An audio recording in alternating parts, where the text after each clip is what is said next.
யோபுடைய சரித்திரம் 41ஆம் அதிகாரம். லிவ்யாதானை தூண்டிலினால் பிடிக்கக்கூடுமோ? அதன் நாக்கை நீ விடுகிற கயிற்றினாலே பிடிக்கக்கூடுமோ? அதன் மூக்கை நாற்கயிறு போட்டு கட்டக்கூடுமோ? குரட்டினால் அதன் தாடையை உருவ குத்தக்கூடுமோ? அது உன்னை பார்த்து அநேக விண்ணப்பம் செய்யுமோ?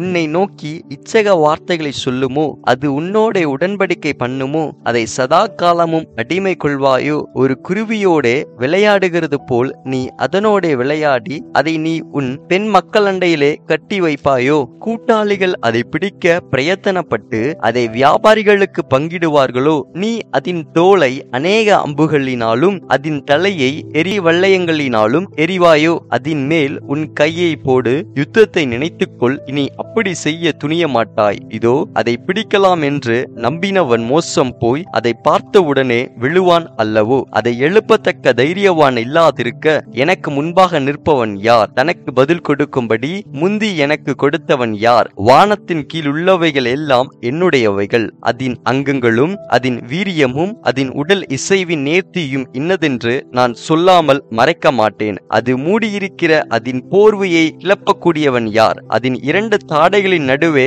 கடிவாளம் போடத்தக்கவன் யார்? அதன் முகத்தின் கதவை திறக்கக்கூடியவன் யார்? சுற்றிலும் இருக்கிற அதன் பற்கள் பயங்கரமானவைகள். முத்திரை பதிப்பு போல அழுத்தம் கொண்டு அடர்த்தியாயிருக்கிற அதன் பரிசைகளின் அரணிப்பு மகா சிறப்பாயிருக்கிறது. அவைகள் நடுவே காற்றும் புக மாட்டாத நெருக்கமாய் அவைகள் ஒன்றோடொன்று இணைக்கப்பட்டிருக்கிறது. அவைகள் ஒன்றோடொன்று ஒட்டிக்கொண்டு இணை பிரியாமல் பிடித்து கொண்டிருக்கிறது. அது தும்முகையில் ஒளி வீசும். அதன் கண்கள் அருணோதயத்தின் புருவங்களைப் போல் இருக்கிறது. அதன் வாயிலிருந்து எரிகிற பந்தங்கள் புறப்பட்டு அக்கினி பொறிகள் பறக்கும். கொதிக்கிற சட்டியிலும் கொப்பரையிலும் இருந்து புறப்படுகிறது போல அதன் நாசிகளில் இருந்து புகை புறப்படும். அதன் சுவாசம் கரிகளை கொளுத்தும். அதன் வாயிலிருந்து ஜுவாலை புறப்படும். அதன் கழுத்திலே பலன் குடிகொண்டிருக்கும். பயங்கரம் அதற்கு முன் கூத்தாடும். அதன் உடற்கூறுகள் அசையாத கெட்டியாய் ஒன்றோடொன்று ஒட்டி கொண்டிருக்கும். அதன் நெஞ்சு கல்லை போலவும் ஏந்திரத்தின் அடிக்கல்லை போலவும் கெட்டியாயிருக்கும். அது எழும்பும் போது பலசாலைகள் அஞ்சி பயத்தினால் மயங்கி திகைப்பார்கள்.